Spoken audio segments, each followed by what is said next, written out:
David Krakauer. Thank you, Neil. Thank you. Wonderful.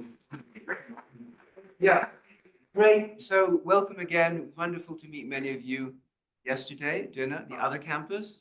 Thank you so much, Anna and Neil and Vince and Peter and other people who made this possible. I'll be brief, but I want to talk a little bit. This is a topic that interested me. Oh God, it seems like a long time ago. Like when we were talking. Yes. Sorry, 2 decades ago. But I just want to raise some issues about the limits to understanding one another. Just what limits mutual comprehension generally? And you see these things here written on the walls. To some people, those mean a great deal, and to others, they mean absolutely nothing. This. And I want to talk a little bit about some theory development that we did in the 90s to deal with the limits to understanding. Most of us who are interested in this start with information theory. So this is Shannon. But the problem with Shannon's information theory is you make a lot of assumptions before you start writing down formalisms. Notably, we've already coordinated on the shared meanings. We know what the symbols are, we know what the objects are they refer to. It's just a question of communicating with enough redundancy to be reliable. So all of the meanings have been formed. So in other words, Shannon in the 40s neglected things that John Nash and Wittgenstein started worrying about in the 50s. And this is a quote from Elizabeth Anscombe's beautiful translation of the Investigations. In this sort of predicament, always ask yourself, how did we learn the meaning of this word? Good, for instance, from what sort of examples? How do I know when I say the word good to you, you have the same meaning in your mind? This is a very hard problem. It is not solved by information theory. And so in the 90s, when I went to the Institute for Advanced Study in Princeton, this is what I started working on. How do you combine Nash with Wittgenstein? That was explicitly the objective. I should tell you, I immediately entered into a language game with John Nash. And so I got to know him a little bit. He does not look like Russell Crowe. He looks like an iguana. And there's a shuttle that takes you from the Institute for Advanced Study to Princeton. And some of you know this story. And I went to the shuttle and I saw John Nash. So, Professor Nash, I'm David Krakauer. Delightful to meet you. He said to me, Krakauer, Frankfurter, Hamburger. And got on the shuttle. And we were playing a language game because it was it's a toponymic name of the Jewish diaspora. And so Nash was signaling to me he knew something about my genealogy. And anyway, so the whole idea of this program was to establish limits and bounds on mutual comprehension. I just want to give you one very simple one.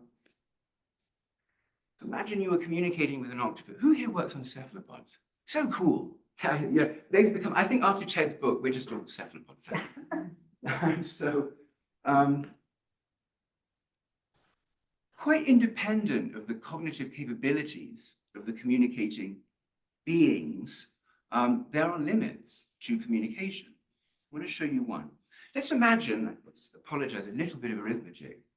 Let's imagine that there's some value to us coming to some mutual understanding of objects in the world. The kind of stuff that Irene did. What's this object? What's this object?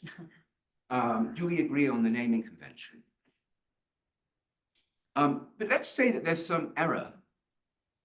So let's say U is this little probability that I mistake one symbol for another. Okay. So this is getting it right. So I'm just communicating a series of objects. And the probability of mistaking one symbol or signal for another is going to be proportional to their similarity. Because ambiguity goes up, the more similar things are. Write this down formally. So imagine you have some interval, and I'm going to communicate to you a real number in the interval. And the more different they are, the easier it is for them to be mutually understood and more similar. they are, the more difficult. And so like this, if they're very, very different, the similarity is low, and so the payoff from mutual understanding will be high. And contrary-wise, if they're very similar, right, then the error will be higher, and the total payoff for the communication of them will be lower.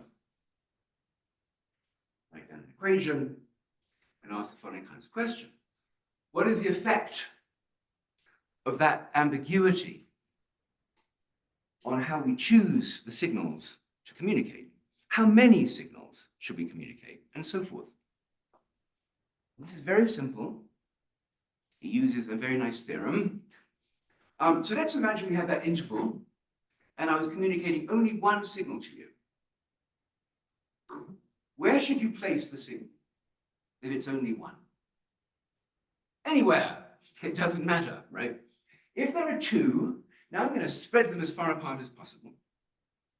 And you can prove in this particular pathological case, you get these symmetric optimum solutions. But as you increase the number of signals that you're transmitting, you actually sacrifice the total repertoire for a minimum of ambiguity. So you can see on the very bottom, where there are 6 total signals being communicated, I actually choose to have 3 that are clearly communicated, and I stack the other signals up at the ends with maximum ambiguity.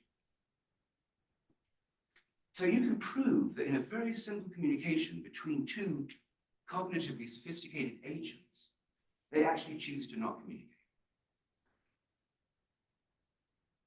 There is a fundamental limit to the maximum repertoire that they choose to use. Okay. So this is just one limit. I wanted to introduce it because it seems to me that if there's any error in the communication between 2 agents, you can demonstrate that they will choose to only communicate about a small number of things reliably. And so even if your cephalopod was supremely sophisticated, well, talk like children so as to understand each other, rather than like coders or mathematicians sophisticated. That's all I want to say. And so if there's any discussion, yeah. Thank you.